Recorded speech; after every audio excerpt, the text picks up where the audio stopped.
अस्सलाम वालेकुम बच्चों, क्या हाल चाल है। आज फिर हम एक नई लेक्चर नई टॉपिक के साथ हाजिर हैं। तो आज हमारी एग्जांपल नंबर 5 है। इससे पहले जो है वो हमने मिडिल टर्म कैसे फाइंड आउट करते हैं बाइनॉमियल एक्सपेंशन में, तो वो हमने लास्ट लेक्चर में किया था। अब हम एग्जांपल नंबर 5 करेंगे। इसमें कुछ डिडक्शंस हैं वो हम यूज करते हैं। वो आपने दो तीन है उसको याद करना, और उसमें बस थोड़ा सा तब्दीली है। पहले तो हम जो है वो बायनॉमियल एक्सपेंशन जो है ऐसे लेते हैं। तो इसमें जो एक ही जगह पर वन पुट करके वन प्लस एक्स ये बन जाएगा, और जब हम एक्स की जगह पर भी वन पुट कर देंगे तो वन प्लस वन की होल पावर एन, और ये टू की पावर एन बन जाएगा। ठीक है, और ये क्या है, ये sum of coefficients of binomial coefficients है। ये वाली चीज, ये कोफिशिएंट ये थे ना, ये इसका सम था ये। ठीक है, तो अब हम एग्जांपल की तरफ देखते हैं। एग्जांपल में उसने हमें एक ये एक्सप्रेशन दिया है और उसको हमने इसके इक्वल प्रूव करना है n dot two n minus one. तो आप देख सकते हैं कि यहाँ हमारे पास एक एक्सपेंशन को हमने लिख दिया है, और ये देखिए ये एन वन एन बन गया है। ठीक है ना,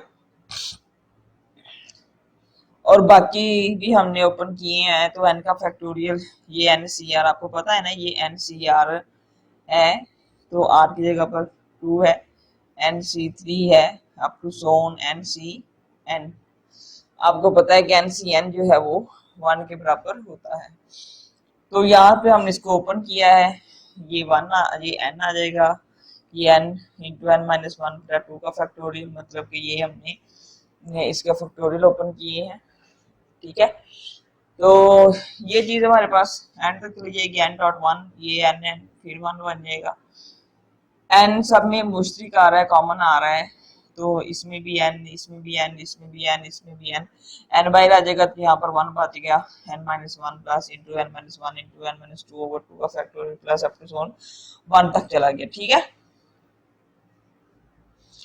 तो यहाँ पर हमने इसको दोबारा से जो है वो लिख दिया है बाइनॉमियल कोएफिशिएंट्स के अंदर, और ये चीज हम जो है वो by deduction, two number deduction है, उसके अंदर हमने इसको पढ़ा है कि ये सम ऑफ कोएफिशिएंट्स, जो बाइनॉमियल कोएफिशिएंट्स है वो इसके इक्वल होते हैं। ये चीज मैंने अभी आपको यहाँ पर यही बताई थी कि सम ऑफ बाइनॉमियल कोएफिशिएंट जो है वो टू की पावर एन के बराबर है।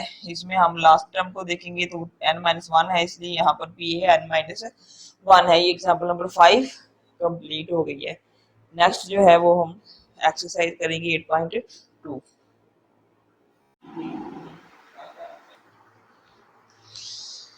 एक्सरसाइज 8.2 है, एक्सपैंड बाय बाइनॉमियल थ्योरम। पहला क्वेश्चन है, हमने इसको बाइनॉमियल थ्योरम इस्तेमाल करते हुए जो हमारे पास दो रकमों का जमा है या सम है दो टर्म्स का, उसको ऐड करना है। यहाँ पर एन जो है वो हमारे पास एन जो है वो 5 है। ठीक है, ये आप ए है, ये आप इसको एक्स कह लें, मतलब दो ही टर्म होनी चाहिए। तो ये यहाँ पर कोई नंबर भी हो सकते हैं, जरूरी नहीं कि कोई ये अल्फाबेट हो। ठीक है, तो इसको हम एक्सपेंड करते हैं। तो 5 0 से शुरू करेंगे, आर है ना हमारे पास, क्या होता है एन सी आर होता है, ये होता है।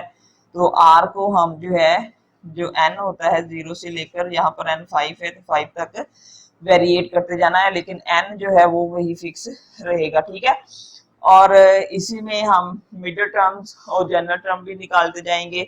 मिडिल टर्म आप इसकी देखें एन 5 है, तो मिडिल टर्म क्या होगी, एन बाय टू प्लस, नहीं ये और है तो हम इसको करेंगे n plus one by two, एक टर्म होगी, और एक n plus three by two, मतलब कि एक नंबर 3 और एक होगी हमारे पास 4 नंबर।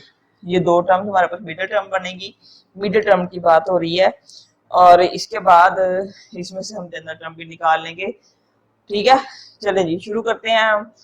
तो ये जीरो से फिर ये पहली टर्म की टोटल पावर और जो दूसरी टर्म होती है उसकी पावर जीरो होती है। जितनी यहाँ पर होगी, जो नंबर यहाँ पर होगा वही उसकी पावर बनेगी। ठीक है, जैसे जैसे यहाँ पर आर बढ़ता जाएगा, पहली टर्म की जो पावर है वो कम होती जाएगी और दूसरी टर्म की पावर वैसे ही बढ़ती जाएगी। ठीक है, क्लियर है। चलें जी, 2 आ गया इसमें से हमारे पास। यहाँ इसको थोड़ा सा कैलकुलेशन है इसकी, और कुछ भी नहीं है। ये 5, ये 1 बन गया हमारे पास, और ए की पावर 5 है हमारे पास, ठीक है। ये मेरे पास 5 हो गया है, ए की पावर 4 और 2b सॉरी प्लस ये 5 2 है, तो ये 10 हो जाएगा। अब आप इसको खोलकर मैं आपको दिखा सकती हूँ कि 5 2 का मतलब कैसे है।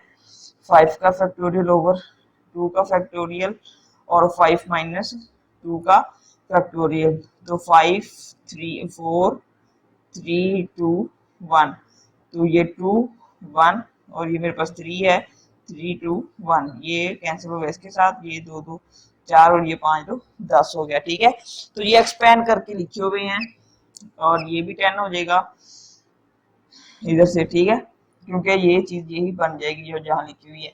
फिर उसके बाद 4 के पास आ जाए, तो फिर ये मेरे पास 10 के बाद ये 5 बन जाएगा, और ये फिर 1 आ जाएगा, ठीक है। इसको एक्सपेंड करना जो है वो ट्रिक के हिसाब से भी है। अगर आप इसको इस तरह से एक्सपेंड करना चाहें तो ये भी बहुत आसान है। ये ऐसा नहीं करना आपने कि जब आप इसको इससे ज़रूर दिए 10 आ गए 15, ऐसे नहीं है। ये एनसीआर बकायदा एक फार्मूला ओपन होता है इसके अंदर, तो उसके जरिए हम इसको लिखते हैं। और बाकी ये है कि थोड़ी सी ट्रिक हम इसके पास्कल ट्रायंगल बनती है उसके जरिए हम लगा सकते हैं, तो वो हम आपके लिए एक अलग से वीडियो बना देंगे इसके लिए, ठीक है। तो यहाँ पर ये सारी एक्सपेंड हो गई हैं, और ये मेरे पास जो है वो इसका टोटल सम आ गया है, ठीक है। चूंकि ए और बी में है, ये जमा नहीं होंगे, लेकिन इसके हम मिडिल टर्म्स निकाल लेते हैं। तीसरी और चौथी 1 2 3, 3 और 4 ये मिडिल टर्म्स हैं। टोटल इसकी 6 टर्म्स हैं, 1 2 3 4 5 6, ठीक है। और जनरल टर्म अगर आपने निकालनी है तो वो हम TR+1 वाले फार्मूले से निकाल सकते हैं,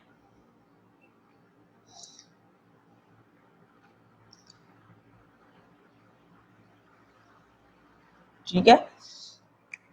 चलो जी, हमारा पहला क्वेश्चन, बाकी इसके बाकी जो भी इसी तरह होने हैं सेम, सिर्फ उसमें कैलकुलेशन थोड़ी सी है जो आपने खुद बड़े ध्यान से करनी है, तो आपने अपनी प्रैक्टिस से उनको करना है। इसके अलावा हम इसका जो हमारे पास इसके नोट्स हैं वो भी हम आपको डिस्क्रिप्शन में दे देंगे।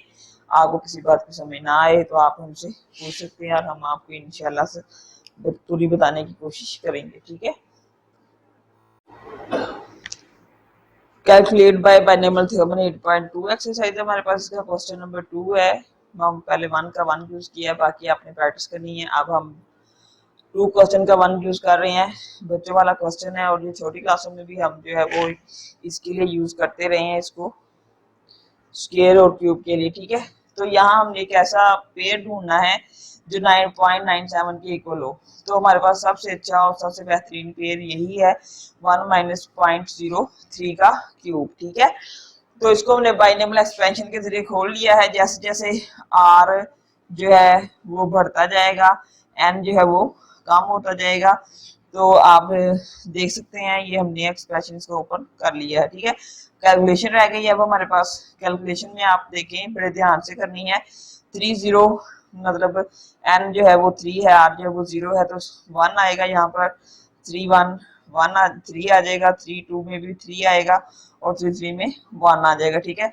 बाकी ये स्क्वायर है, 1 का क्यूब 1 नहीं होता है, 1 का स्क्वायर 1, और ये वैसे मल्टीप्लाई हो जाएगा, और 0.03 का स्क्वायर, ठीक है। तो ये आपके पास 2 रकमें हैं पॉइंट के बाद, तो अब हमें जो जवाब आएगा उसमें पॉइंट के बाद 4 रकमें मिलनी चाहिए, तो 0.0009 आ गया, ठीक है। प्लस हो जाएगा क्योंकि माइनस का किसी भी नंबर का साथ माइनस हो तो उसका स्क्वायर जो है वो प्लस कर देता है उसको, तो ये माइनस ये भी है। इसी तरह से इसको हमने कैलकुलेट किया है, तो ये हमारा आंसर है, ठीक है। बिल्कुल टेंशन लेनी, बहुत बच्चों वाले क्वेश्चन है, बाकी आपने खुद करने हैं और इसकी प्रैक्टिस अच्छे तरीके से करनी है ताकि आपका पेपर बहुत अच्छा हो, ठीक है। बाकी क्वेश्चन को अगर आप टर्म बाय टर्म समझेंगे तो ही आपको इस हर चीज की समझ आएगी। ओके जी, एक्सरसाइज 8.2। अब हमारा क्वेश्चन नंबर है 3 का चौथा जूस, ठीक है। 4 जूस है हमारे पास, 4 पार्ट है क्वेश्चन नंबर 3 का। आपको पहले भी बताया है, आप फिर बता रहे हैं। स्टेप बाय स्टेप क्वेश्चन को समझेंगे नहीं तो आपको कोई भी क्वेश्चन नहीं आएगा, बेशक आप उसको 50 दफा देखें समझें। तो इसलिए आपने स्टेप बाय स्टेप क्वेश्चन को देखना है, फिर अपनी प्रैक्टिस के लिए बाकी क्वेश्चन जो है वो ट्राई करने हैं। ठीक है, एक्सपैंड एंड सिंप्लीफाई करना है। यहाँ पर कोई कंडीशन नहीं लगी कि वो बाइनोमियल थ्योरम से एक्सपैंड करना है या अपने फार्मूले से एक्सपैंड करना है। तो हम एक्चुअली जो क्यूब के फार्मूले हैं, स्क्वायर के फार्मूले हैं, हमारे पास 4 पावर का फार्मूला है, वो सारे असल में हमने जो है वो बाइनोमियल थ्योरम को एक्सपैंड करके ही हासिल किए हुए हैं। तो यहाँ पर थोड़ा सा ये मसला तो नहीं है, लेकिन वैसे रकम बड़ी है, इसलिए हमने इसको सपोज कर लिया है टी के इक्वल, और फिर हमने टी को इसकी जगह पर रख दिया है। ठीक है, अब हम इसको क्यूब वाले फार्मूला से खोलेंगे। क्यूब वाला फार्मूला कौन सा है, अगर आपको याद हो तो हम छोटी छोटी क्लासों में ये बात पढ़ते हैं। जब से जैसे ही अलजेब्रा शुरू होता है हमें ये पढ़ा दिया जाता है, और अगर हम इसको एक्सपेंड करें तो ये 3a का स्क्वायर b जमा 3a b का स्क्वायर। तो देखिएगा यहाँ भी वही चीज है, यहाँ पर a का स्क्वायर है, b सिंगल है, और फिर a सिंगल है, b का स्क्वायर है। r और n जो है वो ऐसे ही डिक्रीज और इंक्रीज हो रही है। ठीक है, चलिए जी हमने इसको एक्सपेंड कर दिया है इस फॉर्मूले के जरिए, इसको भी कर दिया है। अब इसमें कुछ टर्म्स प्लस माइनस वाली हैं, ये प्लस की है, ये प्लस की है, प्लस हो गई, ये प्लस की, ये माइनस की कट गई, ये प्लस की, और ये भी प्लस की। ठीक है, इसको नहीं काटेंगे हम, ये जिंदा रहेगी। ठीक है, और ये प्लस की और ये माइनस की, इसको काट दें, इसको काट देते हैं। बाकी हम ऐड कर लेते हैं 2x की प्लस 6x टी का स्क्वायर। टी की जगह पर हम उसकी वैल्यू ये दोबारा वापस पुट कर देते हैं, तो x का स्क्वायर माइनस 1 का स्क्वायर रूट, ऊपर स्क्वायर है, स्क्वायर से स्क्वायर रूट कैंसिल हो जाएगा, ये रकम अंदर मल्टीप्लाई हो जाएगी। 2x का क्यूब प्लस 6x का cube minus 6x equal to, ये दोनों ऐड हो जाएंगे, 8x का cube minus 6x। Binomial theorem की एप्लीकेशन बहुत आसान है, हर चीज की एप्लीकेशन बहुत आसान है, और उसके बाद जो हमारा इसमें एक्सपीरियंस या हमारी लिए जो चीज बचती है वो है हमारी कैलकुलेशंस। अगर हम वो सही नहीं करेंगे हमारा क्वेश्चन जो है वो ठीक नहीं होगा, बेशक आप जैसे भी करें जब तक हम इसकी कैलकुलेशन नहीं दुरुस्त करेंगे। ठीक है, नेक्स्ट हम 4 और 5 नहीं करेंगे, वो आपने नहीं करने, दिल करे तो कर लेना, वैसे वो इतने अच्छे क्वेश्चन नहीं है। क्वेश्चन नंबर 5 करते हैं, 4 और 5 नहीं करें, 6 करेंगे, और एग्जाम के पॉइंट ऑफ व्यू से भी ये इंपॉर्टेंट क्वेश्चन है, क्वेश्चन नंबर 6। क्वेश्चन नंबर 6 का पहला यूज है, find the term involving that x की 4 in the expansion of 3 minus 2x की होल पावर 7। ठीक है, तो इसमें हमने वो वाली टर्म फाइंड आउट करनी है जिसमें x की पावर 4 इन्वॉल्व होती हो। तो इसको हम बड़े अच्छे तरीके से और बहुत आसान तरीके से करेंगे। सॉल्यूशन है हमारे पास क्वेश्चन नंबर 6 के पहले यूज का। तो अगर आपको याद हो तो ये हमने जनरल टर्म के तौर पर पढ़ा था, और इस टर्म को हम मिडल टर्म फाइंड आउट करने के लिए भी, मतलब कि आपने किसी भी नंबर की टर्म फाइंड आउट करनी है, पहली करनी है, 10वीं करनी है, 7वीं करनी है, जो नंबर की भी करनी है, तो हम इसके जरिए वो वाली टर्म फाइंड आउट कर सकते हैं। ठीक है, तो ये एक बेसिक फार्मूला है, आपने इसको एज इट इज याद कर लेना है। अब हम इसका थोड़ा सा कंपेयर, अच्छा इसके अंदर इसके लिए जो हमारे पास है वो एक्सपेंशन, ये इसकी एक्सपेंशन है, ये इसका है। ठीक है, इसके लिए अच्छा अब मेरे पास जो है वो ये चीज है 3 माइनस 2x की और पावर 7, तो इसमें जो a है वो 3 है, जो x है वो माइनस 2x के इक्वल है। ठीक है ना, और जो n है वो 7 है। तो यहाँ हम पुट कर देते हैं, सारा कुछ पुट करने के बाद आप देखें x के ऊपर आ गया है r। तो यहाँ पर हम टर्म तो ऑटोमेटिक निकल आएगी कौन सी है जिसमें x की पावर 4 इन्वॉल्व करती है। तो यहाँ पर देखेंगे अगर हमें x की पावर 4 चाहिए तो हम r को 4 रखेंगे। ठीक है। अगर यहाँ कोई चीज हो प्लस माइनस हो रही होती तो हम आर की वैल्यू डिफरेंट रखते। सो 3 4 + 1 5 हो जाएगा, 7 4 आर की जगह पर 3 7 - 4, ठीक है, और -2 की पावर 4 और x की पावर 4। तो इसको हमने सोल्यूशन निकाला है, तो ये मेरे पास टर्म आ गई है हल होने के बाद 15120 x की पावर 4। ये फार्मूला जो है वो इसमें हर क्वेश्चन के अंदर इस्तेमाल होगा, क्वेश्चन नंबर 6 के हर पार्ट में, 1 में भी, 2 में भी, 3 में भी और 4 में भी, ठीक है। इसी को हमने इस्तेमाल करते हुए इसके रिक्वायरमेंट्स को पूरा करना है। तो क्वेश्चन को आपने स्टेप बाय स्टेप करना है, इसीलिए आपकी प्रैक्टिस जो है वो अच्छी होगी, ठीक है। पेपर में भी आपको ज्यादा रिवाइज नहीं करना पड़ेगा। क्वेश्चन नंबर 6 का सेकंड पार्ट है, इसमें हमने x - 2 वाली टर्म फाइंड आउट करनी, जिसमें x - 2 इन्वॉल्व होता है। ये हमारे पास क्वेश्चन है, इसमें भी आप देखें जब हम क्या करते हैं कंपैरिजन, तो a = x है, x = 2/x - 1 है और n = 13 है। इस फार्मूले के अंदर सारा कुछ हमने पुट कर देना है। पुट करने के बाद आप देखें ये हमारे पास जो है वो सिंप्लीफाई होके आ गई टर्म। इसमें r x की पावर निकालनी है, तो इसलिए हमें ये वाला एक्सप्रेशन जो है वो -2 के इक्वल रखना पड़ेगा, ठीक है।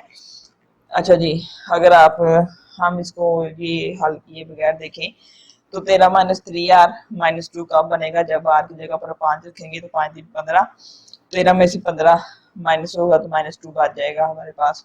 तो यहाँ हर जगह हमें 5 रखना पड़ेगा, ठीक है। रखने के बाद ये हमने इसको सॉल्व भी किया है, अगर आप देखें तो, ठीक है। यहाँ से r = 5 निकल आया है, पुट किया है हमने, और ये फाइनल इसका आंसर हमारे पास आया है, ठीक है। क्वेश्चन आप जो है वो दिल लगाकर और अच्छे तरीके से समझें, स्टेप बाय स्टेप समझें, तो आप इंशाल्लाह आपको ज्यादा जो है वो खपत नहीं करनी पड़ेगी, समझ में आ जाएगी आसानी से, ठीक है। और फार्मूले तो हमें क्वेश्चन करते करते याद हो जाते हैं, इसलिए आप क्वेश्चन में जो फार्मूले होते हैं उसको कोशिश किया करें कि याद रखें क्या इस क्वेश्चन में कौन सा फार्मूला इस्तेमाल होना है, ठीक है। चलिए नेक्स्ट करते हैं। क्वेश्चन नंबर 6 का थर्ड पार्ट है, 8.2 एक्सरसाइज हमारे पास। इसमें भी हमने A4 एक्सपेंशन के अंदर जो A4 वाली टर्म है वो निकालनी है। तो देखिए यहाँ भी हमने वही फार्मूला इस्तेमाल किया है, इससे बच के हम कहीं नहीं जा सकते, ठीक है। वो मैंने परमानेंट लिख दिया, वहां पर आप देख सकते हैं, ठीक है। तो यहाँ पर a को कंपैरिजन किया इसके साथ, तो a वाली टर्म ये बनी और x वाली टर्म ये बनी है, n हमारे पास 9 है। सो ये हमारे पास एक्सप्रेशन ये बन गया है, और ये 1 था, ये माइनस हमने अलग कर लिया इसमें से, ठीक है। टर्म फाइंड आउट करनी है ये वाली, तो इसको हम कंपेयर करते हैं इसके साथ, तो r = 4 आ जाएगा, ठीक है। तो जहां जहां r है वहां वहां 4 रख दें, हमारे पास फाइनल टर्म ये आ जाएगी। देखें यहाँ r है, यहाँ r है, यहाँ r है, यहाँ r है, 4 4 4 4, ठीक है। तो इसको हल किया 1 2 6 आ गया, 2/x 5 है, 1 का 1 प्लस हो गया, 4 इवन है, A4 आ गया, ठीक है। इसको हमने और तरह से सॉल्व किया है, तो ये हमारे पास है 4032 A4/x की 5 आ गया, ठीक है। क्वेश्चन हमारा हल हो गया। नेक्स्ट जो है फोर्थ इसका पार्ट है, वो आपने खुद करना है, अपनी प्रैक्टिस पे करना है, इसमें कोई मुश्किल नहीं है। उसमें अगर स्क्वायर रूट है तो कोई ऐसी बात नहीं है, आपने उसको एक दफा कॉपी अपनी का पेंसिल लेकर कापी लेकर इन तीनों पार्ट्स को देखते हुए सॉल्व करने की कोशिश जरूर करनी है। अगर आप उसमें इंशाल्लाह कामयाब हो जाएंगे, अगर नहीं होते तो आप हमें कमेंट करके पूछ सकते हैं, हम आपको उसका बेहतरीन सोल्यूशन देने की कोशिश करेंगे इंशाल्लाह, ठीक है। चलें जी, अब तक के लिए अल्लाह हाफिज। तो नेक्स्ट हम क्वेश्चन इसके 14 है, तो नेक्स्ट क्वेश्चन 7 से हम शुरू करेंगे इंशाल्लाह पार्ट 2 के अंदर लेक्चर में। इस तरह से हमारी जो लेक्चर लंबा हो जाएगा, फिर आपको भी टेंशन हमें भी टेंशन, तो इसमें हमने टेंशन नहीं लेनी। रियाजी एक रिलैक्स होने वाला सब्जेक्ट है, तो हम इसको रिलैक्स होके करेंगे। ठीक है, ओके जी, अल्लाह हाफिज।